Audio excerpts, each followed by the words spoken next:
Mana o'zingizlar ko'rib turibsizlar. Penaplex. Bu bazaltga nisbatan ancha qattiq bo'ladi. Urib netsa ham ancha bitumli mastika bor. Andijon bo'ylab dastavka ham qilib beramiz. Degan joylarga 120 plotность ishlatganman. Tepasiga 100 probniy. Lekin imkoniyatlar bo'lsa, hammasiga 120 plotностьda bazalt ishlatganlar ma'qul. Hozir uyimizda old fasad ko'rinishi. Yonbosh tarafiga qanaqa yechim qilganmiz? Hozir chil kunda baribir sovuq bo'ladi. Shuning uchun tepasi uy. Mostik hovlida bo'lmasligi uchun anaqa yechim berganmiz.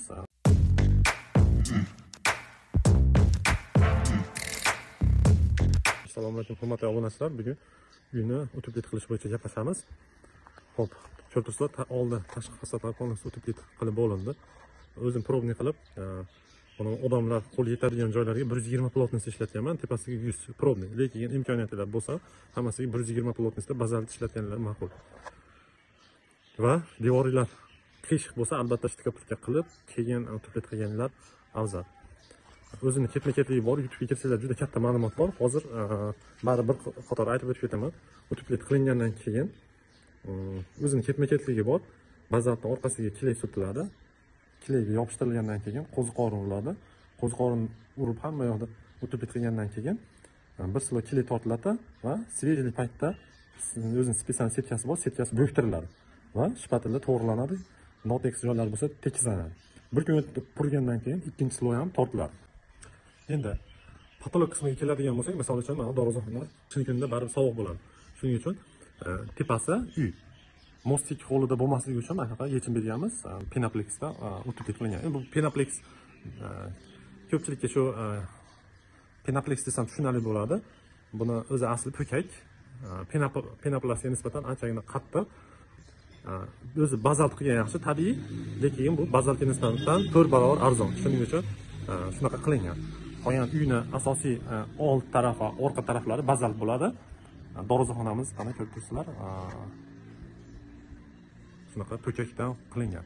Bu keyinchalik tunikafon yoki patolog qilinganda o'zining spesial podveslari bo'ladi. Masalan uchun har 60 sm dan 60 dan tushiriladi. Ustalkalarni ana shu joyini pichoqda qirqib turib, qatirgandan keyin yana po'kak tiqib penalab qo'ysa bo'laveradi. Shunaqa qilib turib patolog qilinib yuboriladi. Eng yaxshi yechim mana shu. Uzoq xizmat qiladi, issiqni ham ushlash darajasi kuchli, bazaltga nisbatan, lekin bitta minus tarafi tabiiy emas. Shunisiga ahamiyat berasizlar, lekin bunaqa nejiloy joylarga juda ham qo'l keladi, ishlash ham oson, narx-navo taraflar bilan. Endi men to'g'risi o'zimni brigadam utublit qilyapti, narx-navolari kelishilgan holda bo'lyapti. Shuning uchun narx-navomiz shu. Sizlarga kerakli ma'lumotlar foydali bo'lsa, like, komment yozib o'tib ketasizlar. Narx-navo bo'yicha men sizlarga narx-navo ayta olmayman. Men siz boshqa ustalarning oldida noto'g'ri informatsiya berib qo'ymayapman. Shuning uchun sizlar videoni kerakli narsalarni olishga harakat qilinglar, manfaatli. Misol uchun ancha-muncha yozuvlarimda xato bo'lishi mumkin. Misol uchun ish jarayonida men yozib ketaman. Ko'pchilik xato qidirishda ko'rishar ekan. Yo'q, ko'rayotgan videolarda bir dona bo'lsa ham manfaatli bir narsa olishga harakat qilinglar. U odamni xato kamchiligini topishda emas. Men shunaqa deb o'ylayman. Misol uchun ko'p yozishyapti-da, bitta ikkita bukvalarda men lotincha bilan kirilchani qo'shib yozaveraman. Sizlar unaqa yozuvga qaramanglar. YouTube'da ham informatsiya juda ham ko'p. Misol yomon videolar ham ko'p, yaxshi videolar ham ko'p. Hozir informatsion zamonda o'zingizlarga kerakli narsani olinglar. Menimcha juda ham yaxshi bo'ladi. Hozir yonbosh utubliklarni ham ko'ramiz. Yaxshi, qimmatli video bo'ladi. Brigadalarimiz kelibdi. YouTube'ga. Hozir bu uyimizda old fasad ko'rinishi. Yonbosh tarafiga qanaqa yechim qilganmiz? Hozir ko'rsataman. Ikki yonboshlariga Penaplex ishlatganmiz. Mana o'zingizlar ko'rib turibsizlar. Penaplex. Bu bazaltga nisbatan ancha qattiq bo'ladi. Urib netsa ham ancha-muncha kirmaydi. Ikki yonboshi shunaqa Penaplex ishlatganman. Bu anchagina arzon yechim. Hozir bundan ham 2 kilo kilek tortamiz.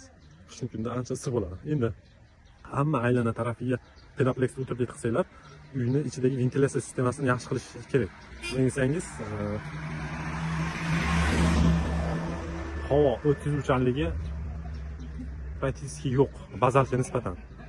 Bazalt tabiiy mahsulot bo'lgani uchun uyingiz nafas oladi va bundan nafas olmaydi. Obunachilar, sizlarga qo'shimcha ma'lumot tariqasida bitumli mastika bor. Andijon bo'ylab dastlabki ham qilib beramiz. Bemalol aloqaga chiqishingiz mumkin. Bir paqiri 60-70 kvadratdan 80 kvadratgacha yetadi.